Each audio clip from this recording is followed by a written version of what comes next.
stop, I will buy her. I might have walked away.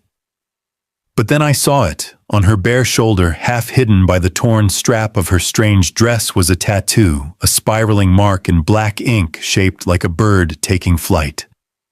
I froze where I stood. I knew that mark. It was the kind of day when even the sun seemed to look away, high noon, in a city I didn't know where the dust hung heavy, and every street corner smelled of sweat and suspicion. My boots clacked on the uneven boards of the auction yard, but no one cared to glance up. I'd come here for nothing more than a horse and a drink. But I stopped when I heard the shouting.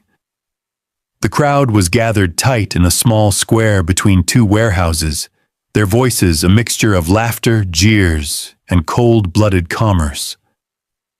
At the center, a wooden platform had been thrown together, and on it stood misery itself. 3 men in dirty coats held a young woman by a length of rope tied cruelly around her wrists. She stood still, though her breath came sharp and fast. Her skin was a soft, bronze hair, black as midnight, loose and wild, and her eyes, dark, proud, unblinking, swept the crowd as if she were daring them to look back. I might have walked away. But then I saw it. On her bare shoulder, half hidden by the torn strap of her strange dress, was a tattoo, a spiraling mark in black ink shaped like a bird taking flight. I froze where I stood. I knew that mark.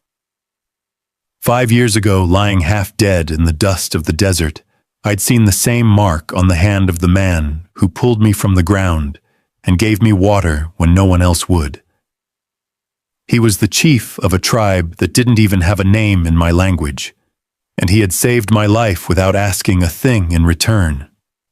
The auctioneer banged a gavel against the post. "Startin' at $5, the crowd murmured.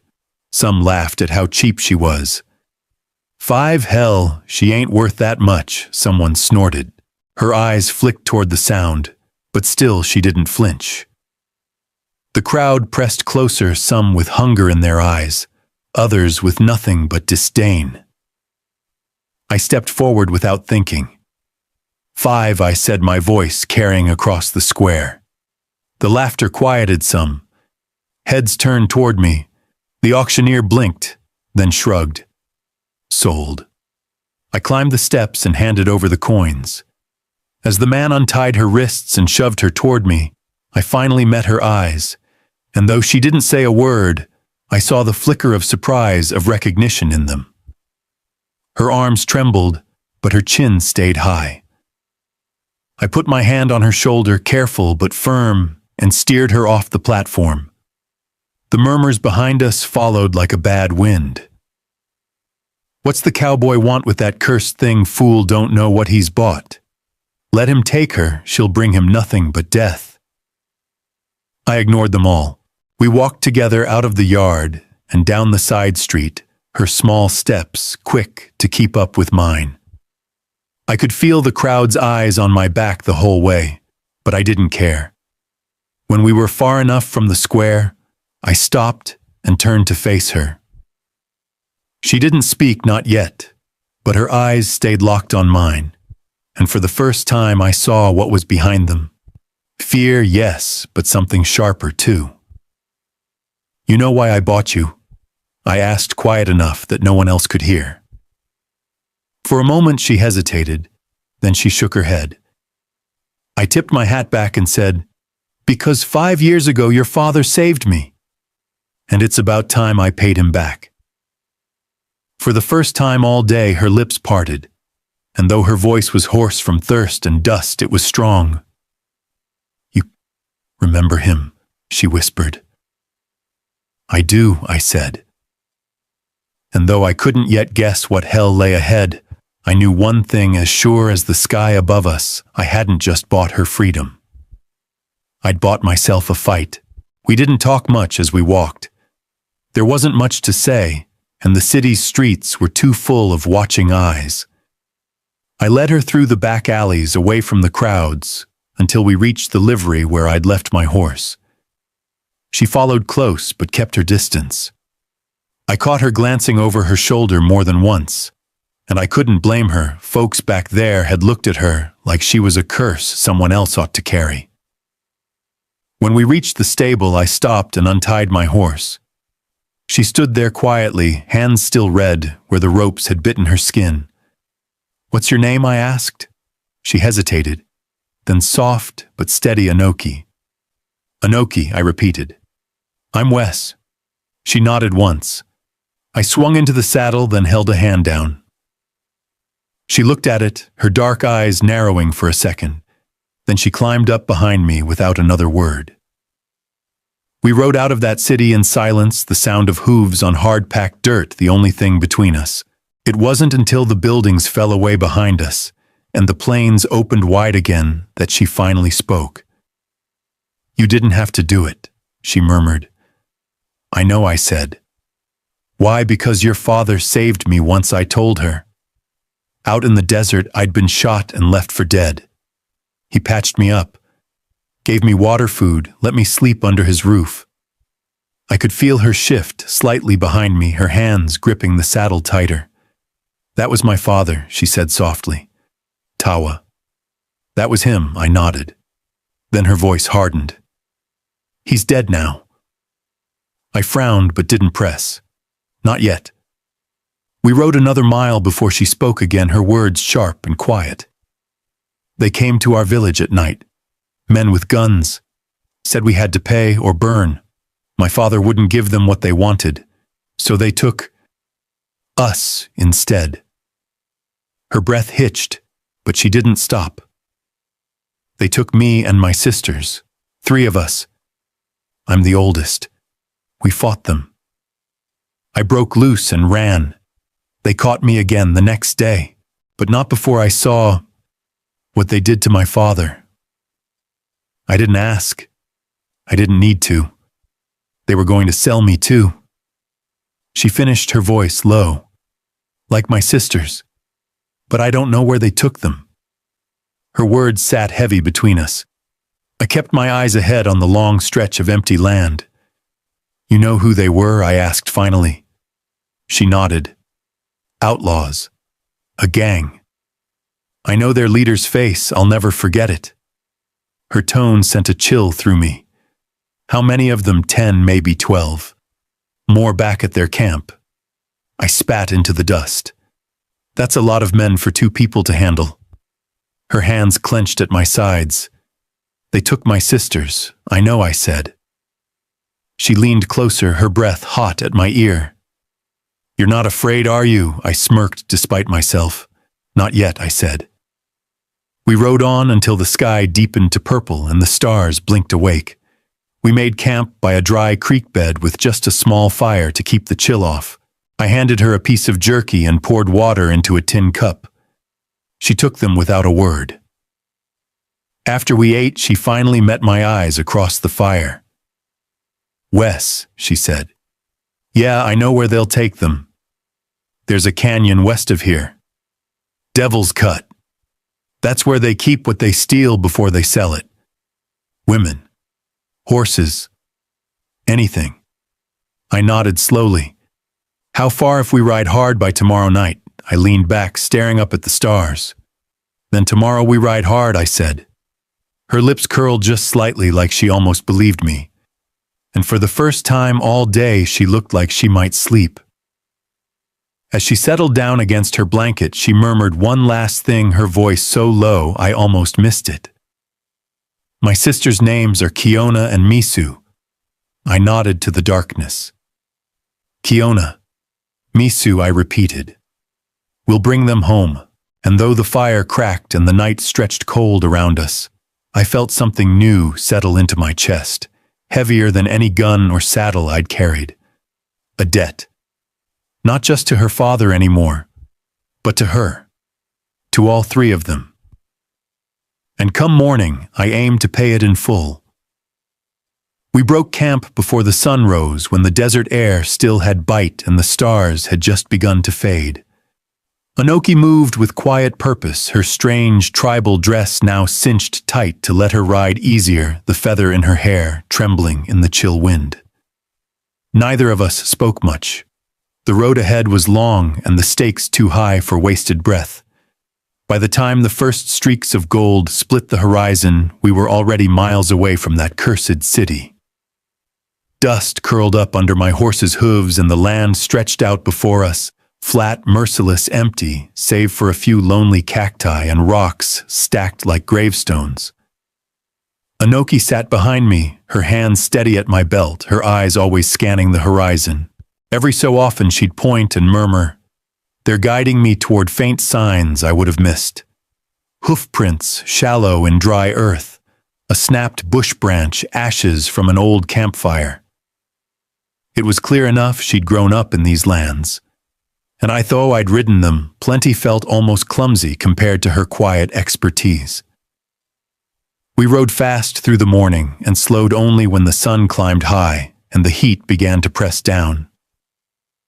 By noon, we came upon the first real sign of them, deep ruts cut into the dirt fresh, and beside them more hoof prints than I cared to count. Anoki slid off the horse and knelt her fingers tracing the grooves in the ground. "They're moving fast," she said, her voice calm. "But not careful. Too many horses. They're overconfident." I swung down and crouched next to her. "You think they know you got away?" She glanced up at me, her face unreadable. "They know by now." She rose and brushed the dust from her hands. "We keep moving. If they reach Devil's Cut before us, it will be harder. More men. Stronger ground to defend." I nodded, mounted again, and helped her back into the saddle. All afternoon we followed the trail. Once or twice we spotted scraps of cloth snagged on brush, bits of food dropped along the way, proof enough of the outlaws' carelessness. At one point a shadow passed over us, a hawk circling high above. Anoki looked up at it, then muttered something I couldn't understand. "What was that?" I asked. "A prayer," she said simply. We pressed on. As dusk fell, we finally crested a ridge and caught sight of it, Devil's Cut. It was a jagged scar in the earth, a canyon that seemed to swallow the last light of day. Sharp rock walls plunged down into shadow, and even from a distance I could see the thin wisp of smoke rising from within. Anoki narrowed her eyes. "They're here." We dismounted and led the horse to a sheltered spot behind a stand of boulders. From here, we'd have to go the rest of the way on foot. We left the saddlebag and took only what we needed: my rifle, her knife, a pair of canteens.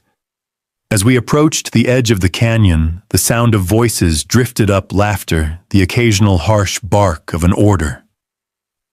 I eased forward and peered down. The camp was sprawled at the bottom, 3 wagons circled up, a half-dozen horses tied nearby, and at least 10 men milling about. In the center, 2 women bound at the wrists but still upright sat near the fire.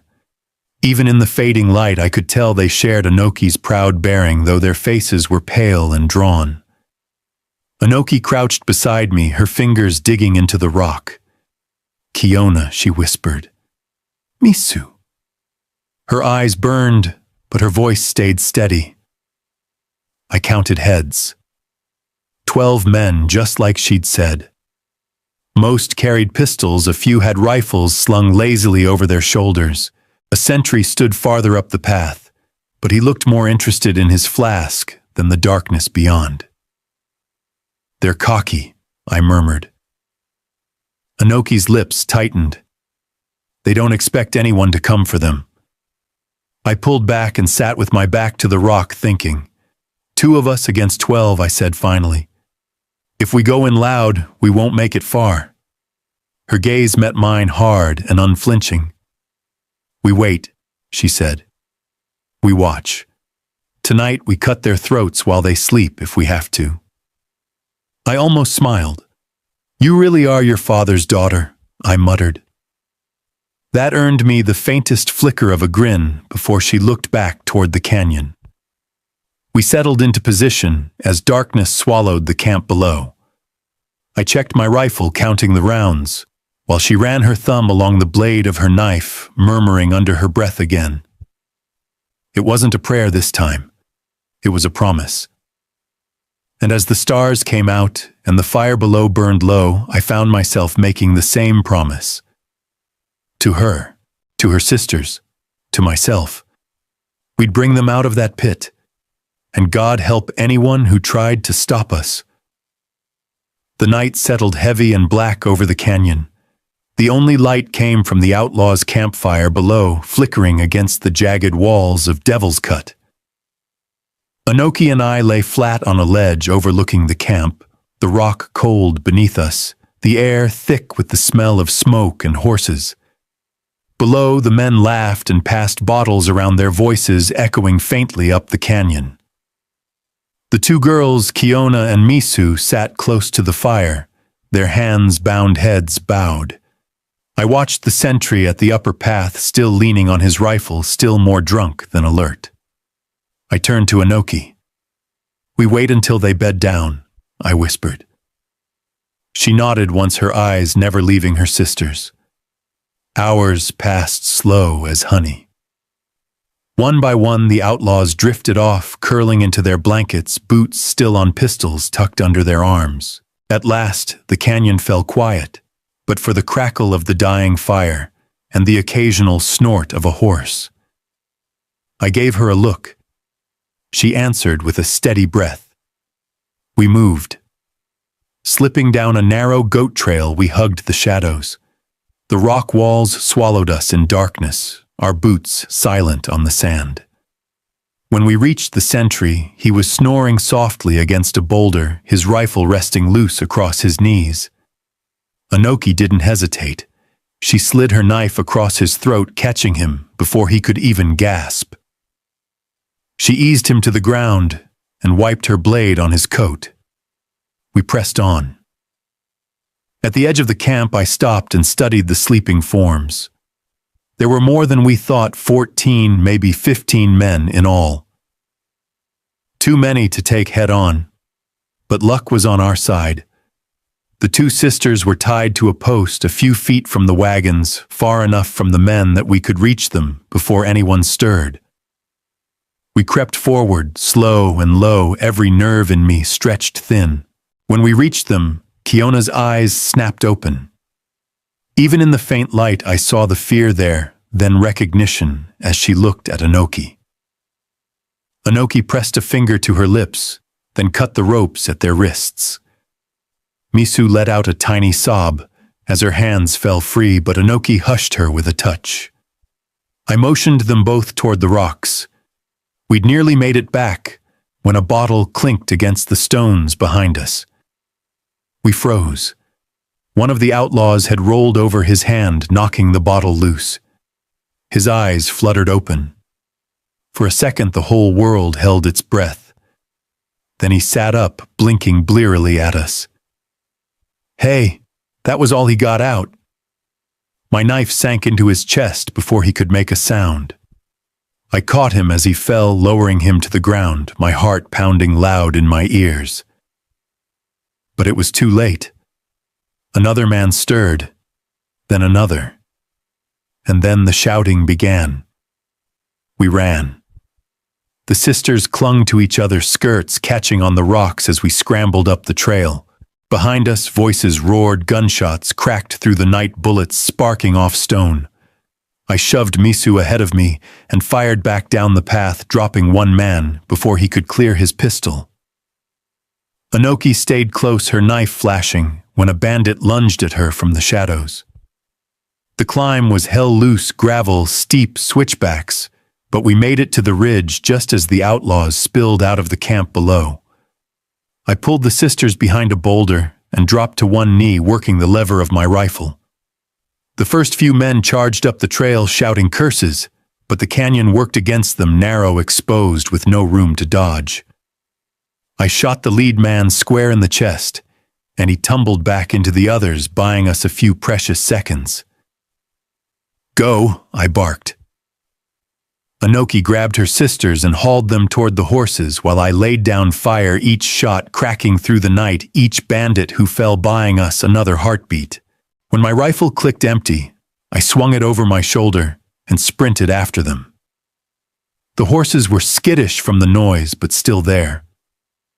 Anoki was already boosting Misu into the saddle. "Ride," I yelled as I mounted.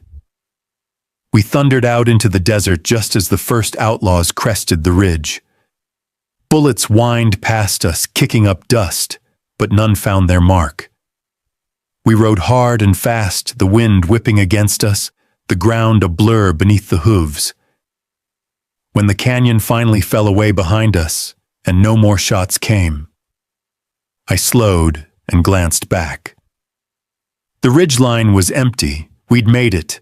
We didn't stop until the moon hung high overhead and the horses were slick with sweat. When at last we dismounted, the sisters collapsed into each other's arms, sobbing quietly. Anoki stood a few feet away, staring back at the black line of the canyon on the horizon. I walked over and stood beside her. "You kept your promise," I said. Her eyes glittered in the moonlight, but her voice was steady. "No," she said. "We still owe them for my father." I nodded slowly, and though we'd pulled her sisters from that hellhole, I knew she was right. This wasn't over. Not yet. Dawn broke red and raw across the desert, streaks of gold splitting the clouds like fire. We'd ridden through the night and stopped only when the horses began to stumble with exhaustion. The sisters slept huddled together in the scant shade of a rock.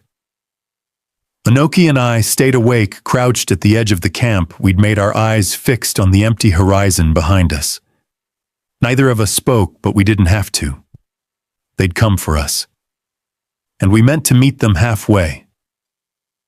When the first speck of dust rose in the distance, I was already checking my rifle, counting cartridges, feeling the weight of each one like a prayer. Anoki stood behind me, tying back her hair, her knife glinting in the morning light. "They'll follow the canyon trail," she said. "They think we'll keep running." I nodded. "We won't." Her lips tightened. "We kill them all." I didn't argue. We mounted up and rode south, skirting a dry wash that would lead us into Devil's Hollow, a narrow cut in the earth that funneled riders into a choke point. It was the perfect place to make a stand. We reached the hollow by mid-morning, the sun already baking the rocks. We left the sisters hidden in a shallow cave above the trail and set to work. I positioned myself on a ledge overlooking the path where I could see for miles. Below, Anoki crouched in the dust-setting stones, laying traps, her movements fast and sure, her expression a mask of focus. When everything was ready, we waited. It wasn't long before we heard them. The sound came first, hoofbeats drumming against the earth, growing louder, closer. Then came the voices shouting, cursing, their words carried up the canyon walls. And then they appeared. 10 of them, maybe 12, riding hard, their guns already drawn, eyes fixed on the trail ahead. They didn't see us. Not yet. I took a breath, lined up the sight, and fired. The lead rider pitched forward his horse, screaming as it reared, and threw him to the ground. Chaos. The men scrambled horses, crashing into one another, shouting to find where the shot came from. I fired again, another man down. Below, Anoki leapt from her hiding place and cut down the first one to dismount, her knife flashing once, twice, before he crumpled in the dust. The others tried to climb the slope toward me, but the rocks gave way under their boots. They were trapped. I kept firing, each shot echoing through the hollow like thunder. One of them managed to scramble close enough to take aim at me, but before he could pull the trigger, Anoki dragged him backward, driving her blade deep into his ribs. 2 more broke and ran, abandoning their horses, scrambling for the far end of the hollow. I dropped one where he stood. The last one disappeared into the rocks. And then it was quiet. The air hung thick with dust and gunpowder. The only sounds left were the horses' panicked snorts and the faint whistle of wind through the canyon. I climbed down slowly, my hands still tight on the rifle, my heart hammering in my chest. Anoki stood in the center of the hollow, her hair wild around her face, her knife slick and red, her breath coming in quick bursts. Around her lay the dead. All of them. She didn't move until I reached her side. Then finally she looked up at me. "It's done," I said. She shook her head. "Not yet." Her eyes flicked to the last man, the one who'd run now, crawling from the rocks, clutching at a bleeding leg. He froze when he saw us watching him. Anoki walked over, slow and deliberate, her knife still in hand. She stood above him, her shadow falling across his face. "You killed my father," she said.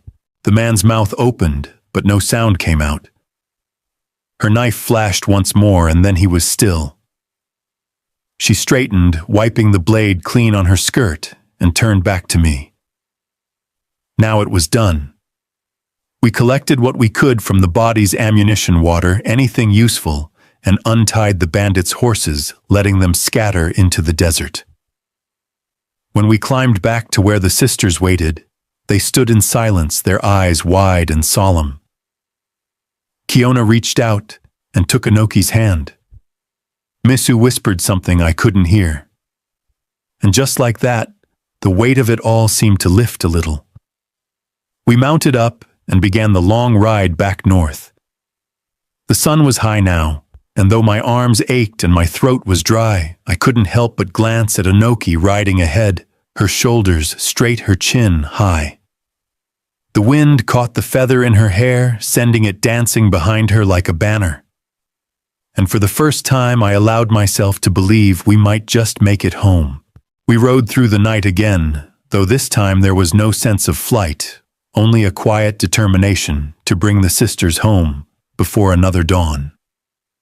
The desert stretched ahead of us, painted silver by the moonlight, the stars spilling thick across the sky. The two sisters clung to Anoki, who rode between them on her horse. They barely spoke, but every now and then I'd catch Kiona's hand, reaching for her older sisters, or Misu resting her cheek against Anoki's back. The air grew cooler as we neared the mountains, and I knew we were close. Even before I saw it, I could feel the land changing greener, more alive, the stones giving way to grass and scattered trees. By the time the sun rose behind us, the valley of their tribe opened below, soft and quiet. Smoke curled lazily from low huts, and at the far end, the wide river sparkled in the morning light. We stopped at the ridge and simply looked down for a long moment. "This is it," Anoki murmured. I glanced at her. Her jaw was set, but her eyes glistened. "You want me to ride in with you?" I asked. She was quiet for a moment, then shook her head. "You've already done more than anyone could," she said softly. I dismounted as they did, and we walked the rest of the way. At the edge of the village, people began to appear, children first, then women carrying baskets, then men with spears slung over their shoulders. Their voices fell silent as they saw us coming. When they saw Anoki's face, a ripple of recognition passed through them. When they saw her sisters still clinging to her, tears began to fall. One elder stepped forward, tall, stern, with white feathers bound into his hair. He looked at the three sisters for a long time, then at me. Anoki let go of her sisters and took a step forward. "They're safe," she said, her voice steady though quiet. "The men who took them are gone." The elder nodded slowly. His eyes swept over me once more, then he spoke words I didn't understand. Anoki translated. "He says the debt is paid." I nodded. The people began to gather around the sisters, touching their faces, brushing their hair, whispering words of comfort. Anoki stood for a moment among them, then turned back to me. "You'll go now?" she asked. I studied her, her proud stance, her weary eyes, the faint trace of a smile that hovered on her lips despite everything. "You'll be all right?" I asked. She nodded. "I've got them now," she said, glancing at her sisters. I tipped my hat and turned to go, but her voice stopped me. Wes. I looked back. Her dark eyes held mine and she said only, "Thank you." I gave her the smallest of smiles. "You don't need to thank me, not for this. I left the village the way I'd come, quiet, unnoticed, just another rider on the wind." When I reached the ridge again, I looked back. The three sisters stood at the edge of the village watching me, their silhouettes sharp against the morning sky. I raised a hand, and though I couldn't hear them anymore, I felt the weight lift from my chest, light as the feathers that still danced in her hair. The desert opened before me, endless and empty, but not lonely. Not anymore. The debt was paid. And as the wind carried me westward, I knew one thing for sure. Some debts are worth every drop of blood they cost. So here ends our story, a quiet tale of sand blood and gratitude written across the wild, indifferent plains. We began in the dust of a nameless city at a slave auction. No one wanted to remember where a cowboy bought more than a girl. He bought his way back into the story of a family that had once saved his life. Through long nights and cruel trails, through gunfire and vengeance, he carried three sisters out of darkness and back into the light of their home. In the end, the feathers in her hair and the proud look in her eyes were all the thanks he needed. And as the canyon faded behind him and the sunrise painted the desert gold, his shadow grew long and light, swallowed gently by the promise of another horizon. So sleep easy tonight, friends, knowing even in the harshest places, some debts are honored and some hearts remain true. Good night. End of script. Good night.